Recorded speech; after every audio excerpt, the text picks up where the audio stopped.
ताई नमस्कार.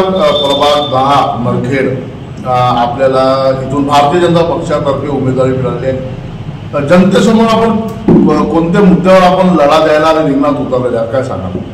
नमस्कार, माझं नाव कविता सुरेश शेट्टी आहे. प्रभाग 10 मधली उमेदवार आहे. माझं जनसेवा संस्था आहे. आणखीन जनसेवाची संस्था 2010 पासून आम्ही माझे मिस्टरने मी दोघंही सतत कार्य करत आहे त्या जनसेवाचं. कोरोना पिरियडमध्ये पण आम्ही बाहेर पडून आम्ही लोकांना हेल्प केली आहे. आणखीन त्यांना धान्य दिले आहे. आणखीन मास्कचा वाटप केला आहे. आणखीन सॅनिटायझर असं त्यांना भरपूर सुविधा कोरोना पिरियडमध्ये दिली आहे. आणखीन आम्ही शिबिर घेत आहे. हर प्रकारचे शिबिर, डोळ्याचे शिबिर घेतले आहे. आताही यांच्या वाढदिवसानिमित्त डोळ्याचे शिबिर ह्यावर्षी घेतलं आहे आम्ही आता 12 तारीखला. आणखीन माझ्या मुलींचा वाढदिवस बी आम्ही असे छोटे मोठे याच्यात गोरगरिबात करते. माझा पण वाढदिवस आम्ही छोटे मोठे याच्यात हर वेळेस करत राहते. आणखीन फळ वाटप आहे त्याच्या वाढदिवसात. आणखीन दवाई देणे त्यांना. आणखीन कोणची गरिबांना जे वस्तू आहे ते आम्ही भरपूर करून देतात त्यांना. आणि जे गरीब लोक आमच्यासोबत आम्हाला येते, माझ्या कॉलनीतले सगळे लोक मला विचारतात, ताई हे काम नाही झालं, हे काम नाही झालं आहे. तर आम्ही तत्पर त्यांना सांगते का हे काम करून देणार आहे. मी त्यांचे आश्वासन देते, मी करून देईन बा, पण मला आता इथे इलेक्शन आहे तर त्यांना मदत करा. तर आम्ही नक्की करून देणार आहे हे कामं सगळे त्यांचे. जेचं माझ्या ह्याने जमत ते मी पूर्ण भरपूर त्यांना हेल्प करणार आहे. प्रभागाचे काय कोणते विकास कामं रखडलेली आहेत ते आपल्याला पूर्ण करायचे आहे? कोणते विकास कामं आपल्याला करायची आहे?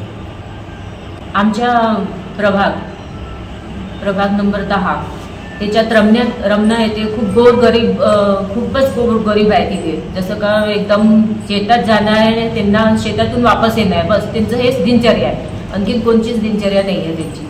एवढे गरीब मुले आहेत तिथे खायची सुविधा नाही आहे, नाली नाही आहे. तिथे अशी पहाड एरियामध्ये बिलकुल उबड खाबड आहे, पत्थर गोटे गाटेमध्ये राहते. ते घरं नाही आहे त्यांना, लाईन नाही आहे तिथे. आम्ही कालच माझ्या मुलींचा वाढदिवस केला त्या वस्तीमध्ये. तिथे बिलकुल अंधारात एवढूच आहे खंब्यामध्ये लाईन, एक छोटासा बल्ब होता, तिथेच आम्ही वाढदिवस केला. तिथे कोणाचे चेहरे दिसत नव्हते आम्हाला, काहीच नाही. अशा प्रकारे आम्ही तिथे वाढदिवस केला. आणि ते बिचारे खूप त्रास आहे, त्यांना नळाची सुविधा नाही आहे. रात्रीचे नळ येते त्यांना, कामावर जाते तर त्याच्यामुळे ते खूप त्रासले आहेत. आणि आम्हाला ते पट्टे मागत आहे आमच्या घराची सुविधा करून देण्यासाठी. तिथे एक त्यांच्या आदिवासीचा हे आहे, देव आहे, बिरसा मुंडाजी, भगवान बिरसा मुंडा. त्यांच्यासाठी तिथे जागा मागत आहे. ते आम्हाला तिथे जागा करून द्यायची आहे. असे खूप सारे म्हणजे नाली आहे तिथे. आणखी टाकी बनवायची आहे जिथे पाणी पोहोचत नाही. एकही टाकी आहे नगर परिषदचे, ते पूर्ण गावापर्यंत फिरते पण पाणी तिथे पोहोचू नाही शकत. त्याच्यामुळे त्यांना तिथे टाकी करून द्यायची आहे, जेणेकरून ते पाणी व्यवस्थित त्यांच्या घरी पोहोचू शकते, सकाळला नळ देऊ शकते.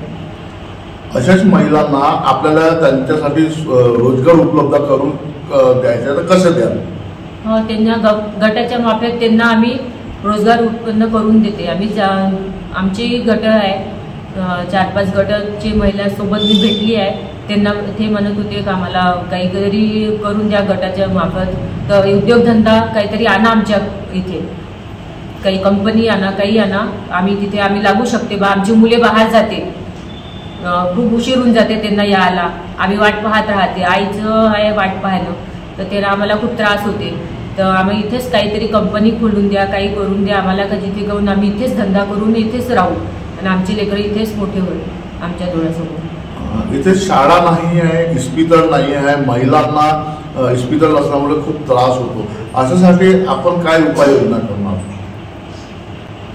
इथे हॉस्पिटलमध्ये प्रायव्हेट हॉस्पिटल आहे पण तिथे डॉक्टर आहेच नाही. मलाच घेऊन घ्या, मी काटोलला, माझी तब्येत खराब होती, मला काटोलला जावं लागली. इथे 2 वेळा गेली पण काहीच सुविधा नाही झालं, तशीच होती मी. मला काटोलला ॲडमिट करायला लागलं, सलाईन लागल्या, पण इथे कोणतीच प्रॉब्लेम हे नाही आहे.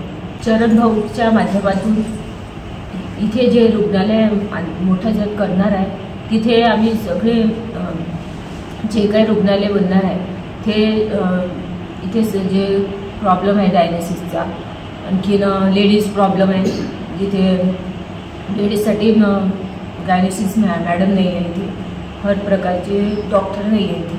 तर ते चरण भाऊच्या मार्फत आम्ही सुविधा करून देऊ. आपण आपल्या प्रभागातल्या जनतेला व मतदारांना काय एक संदेश द्या?